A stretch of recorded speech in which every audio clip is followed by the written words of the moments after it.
welcome to माय YouTube channel नोंथांमोनखौ आंनि चैनेलाव बरायग्रोना लागोनाय जाबाय ओमफ्राय गोबाव सम जाबायमोन आं भिडिअ खालामिया माने टाइम मोना जायो आरोना बांसिन हारसिंखाय न'खरावबो खामानि मावग्राबो गैया जाबाय नालाय ओंखायनो खामानियावनो बांसिन आंनि जिउआ बेस्थ थायो दा थेवबो आं दसे दिनै सम मोननायखाय आं बेखौनो बुंगोन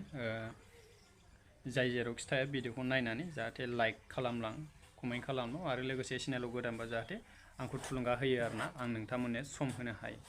बिदि साननानै स' नोंथांमोनाथ' थाम्बनेलाव नायना मिथिखाबाय UPPl सरकार भार्सेस BPF सरकार नङा होमबा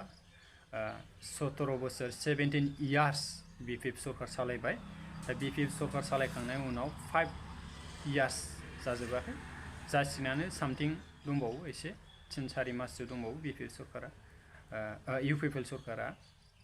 दा बे 3-4 मास आद्रा थानायाव जानायाव UPPl सरकारा आरोबाव बर'निनो मोजां खामानि मावगोन होननानै आं आसा खालामो BPF सरकाराबो थांनाय 17 बोसोराव मावा नङा मावदों बर' हारिनिबो मोजां खामानि मावबोदों नाथाय बांसिनानो 17 बोसोराव आं मेगनजों नुबोनाय जाखिनि सम बे समनि फारसे आं बुंगोन जेला सरकार सालायो BPFआ अब्ला बांसिनानो गामियाव कम्बल मुसारि उन्दुनायाव खोंग्रा मुसारि आरोना ओमफ्राय गोजां बोथोरनि थाखाय कम्बल होयोमोन ओमफ्राय बाद बाखि न'फोरखौ होबाबो बांसिन 17 बोसोरनि सरकाराव गावनि न'खरनि मानसिनोल' होयोमोन आरोना बाद बाखि मानसिनो होआ समान नोजोरजों नायामोन आरोना बांसिन खिन्थु दस्राथिं नायना मायो बेखौ मिथिया जोंनिथिं 17 बोसोरनि थांनाय BPF सरकारा गावनि न'खरनि जाथि खुरमा बाय बाहागिनोल' न' बां सफैब्ला होयोमोन आं बेखौ डाइरेक्ट बुंगोन पइन्ट टु पइन्ट बुंगोन ओमफ्राय दानि UPPl सरकारनि न' होनाय जाखिनि न' होदों मोनसे कन्स्टिटिउन्सनाव जेनेबा मोनसे समस्थियाव बिसोरो गैयाबाबो 5000 प्लास न' होयो आरोना न' होदों आं मोनथाम मोनब्रैसो रिपर्ट मोनबाय बेनो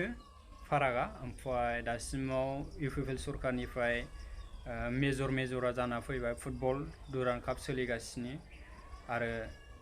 बोसोरनै सोलिखांबाय आरो दा बोसोरसे फैगासिनो जुलाइनिफ्राय आगस्टहालागै जाहैसिगोन बे मासनिफ्राय आगस्टसिमाव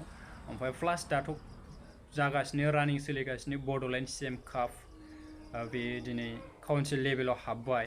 बेयो मैयानिफ्राय जागायनानै 15 तारिखसिमाव फाइनाल जाफैगोन 15 तारिखआ फाइनाला गेलेगोन क'क्राझार साइन्स स्टेडियामाव जे जायगायाव दुरान्ड काप जायो बे जायगायाव जागोन जाहाथे बयबो नायफैयो आरोना जोङो सोब बिथिङाव जों पलिटिक्स खालामनाङा सोब बिथिङाव जों राजनिति खालामनाङा दिनै बड'लेण्ड CM काप जानानै थांदों बेबो सोरबा राजनितिजों जों खालामाखै बा जोङो गेलेयाखै बाहाय खुनु UPPl BPF जों खालामाखै सासे प्लेयारा BPFनिबाबो दिनै बियो सासे प्लेयार जाहैनो हागोन UPPlनि अर्गानाइज खालामनायजों आरोना बिटिआर गभर्नमेन्टनि अर्गानाइज खालामनायजों बेखौ जों साननांगोन ओमफ्राय दानि UPPl सरकारा प्लास मोजां खामानिखौ मावगासिनो सिगां बिटिआर गभर्नमेन्टनि जाय CM प्रमद बर' बिथाङा बुंदोंमोन बर' बिमाफोरखौ मैगं थाइगं फानहोआ साहा दखान होहोआ होननानै नंगौ दिनै बिथांमोना माखासे सेंसननि गेजेराव माखासे खामानि आयदाफोरजों बिसोरो माने फैसा रानना होदों माखासे न'खर सालायनायनि थाखाय खामानि मावना होदों दिनै बिसोरो आलारि सोरां बिथांखि होबाय बैसोमुथिनि हानि बैसोमुथिनि लेखाबो होबाय सिगाङाव BPFआव होदोंमोन माने हा फाट्टा खाजोना रसिद बेफोरबायदि लेखाबो होदोंमोन नाथाय बिदि लेखाया खम जादोंमोन सोरबा मोनदों सोरबा मोनाखै आरोना प्लास मिथिया मोननायखौ बांसिनानो मिथिया आरोना ओमफ्राय दानि बिटिआर सरकाराथ' गोबां रोखोमनि हा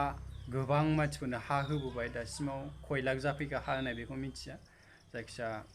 स' बेनो भिडिअआ UPPl सरकारा मा मावदों BPF सरकारा मा मावदों आं बेखौ दिनै नोंथांमोननि गेजेराव सुंद'यैबाबो फाराग खालामनानै होफैबाय स' बिदिब्ला दिनै भिडिअआ एसेखिनियाव जोब्बाय नोंथांमोन गुबुन मोनसे भिडिअआव लोगो मोनफिनसिगोन बाय बाय